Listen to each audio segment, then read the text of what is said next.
Hello everyone. In this session, we are going to discuss about the time domain analysis. So, what is meant by time domain analysis is that observing or characterizing the behavior of the system with respect to time. So, time domain analysis refers to analysis of system performance with respect to time. So, that is the study of evaluation of system variables, specifically output with respect to the time. So, means that what is the behavior? What is the output of the system with respect to the time? So that is the thing we are going to analyze in time domain analysis. So in general, there are two common ways to analyze the system with respect to the time. First one is natural response and forced response.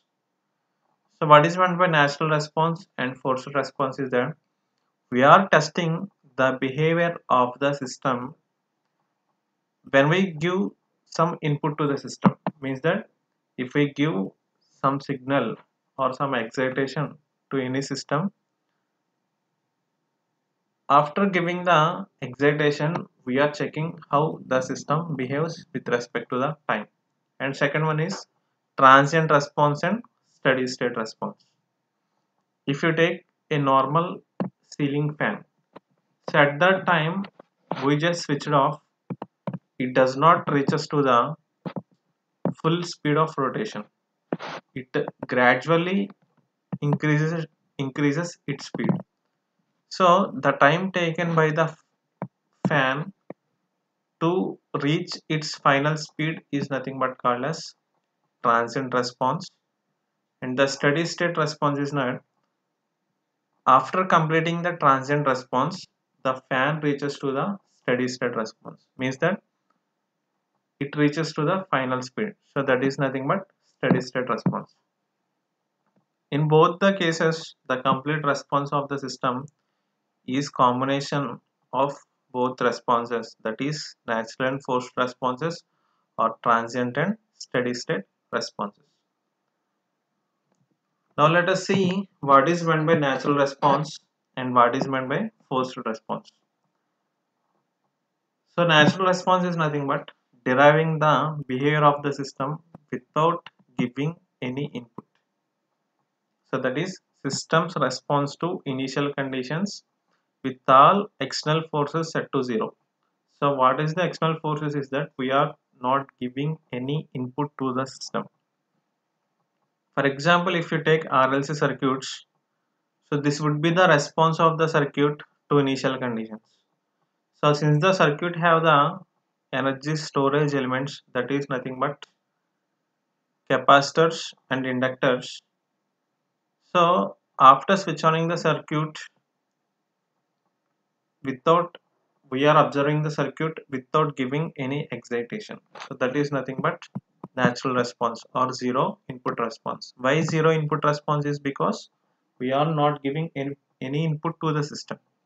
And next one is forced response, that is zero state response, system's response to external forces with zero initial conditions.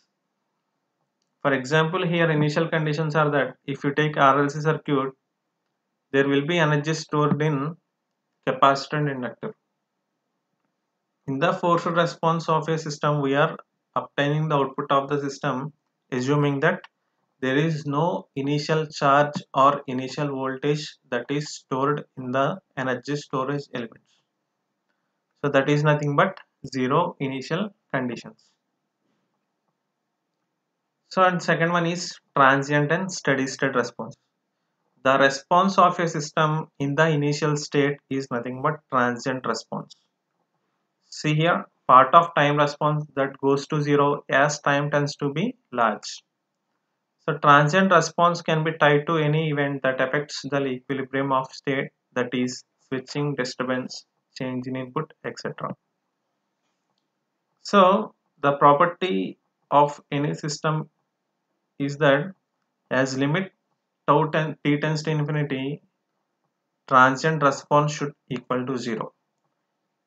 If this condition fails, the system is unfit for any use. Next, steady state response. So the one of the definition for this one is that it is the response of the system as time t tends to infinity. So if you take the total response of the system is divided into two types. One is transient response and the second one is steady state response. If you take a practical system, every system have the transient response and steady state response.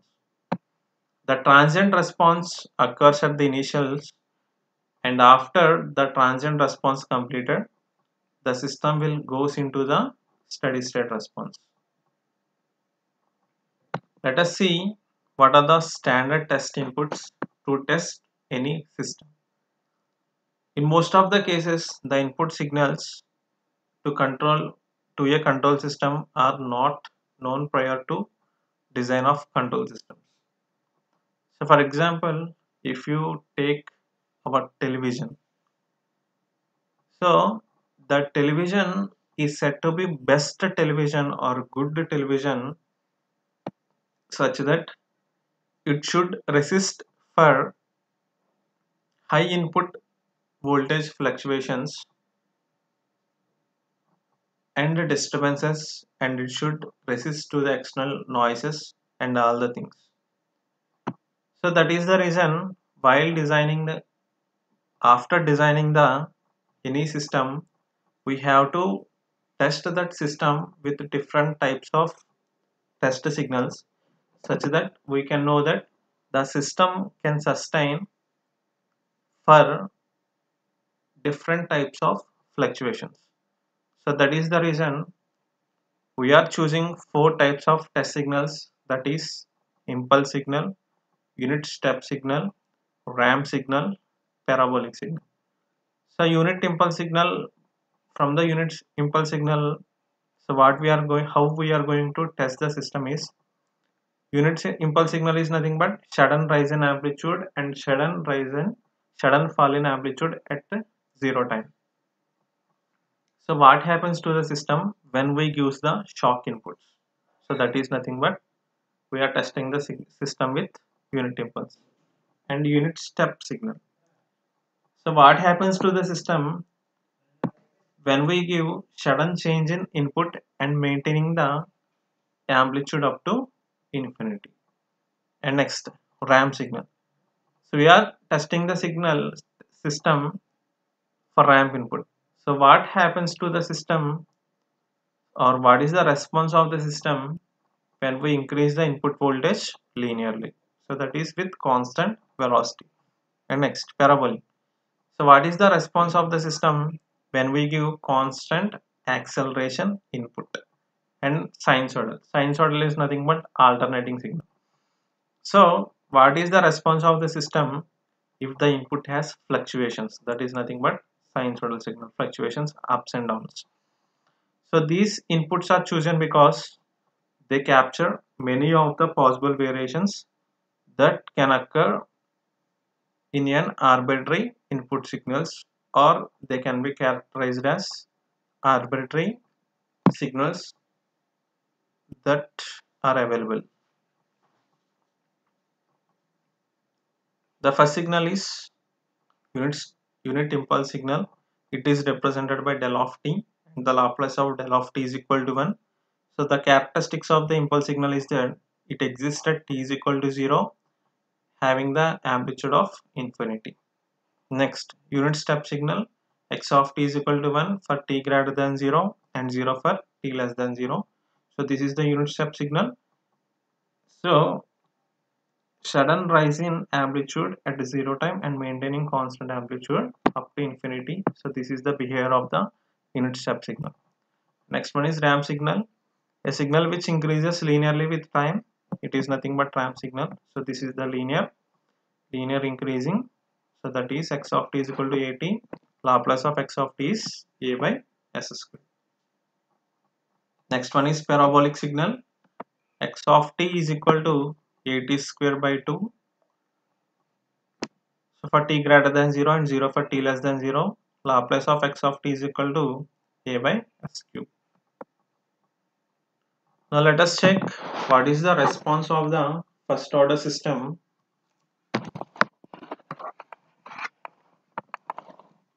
for different test inputs. Let us know what is meant by first order system. A simple low pass filter is nothing but first order system. The transfer function for the low pass filter is 1 by RCS plus 1.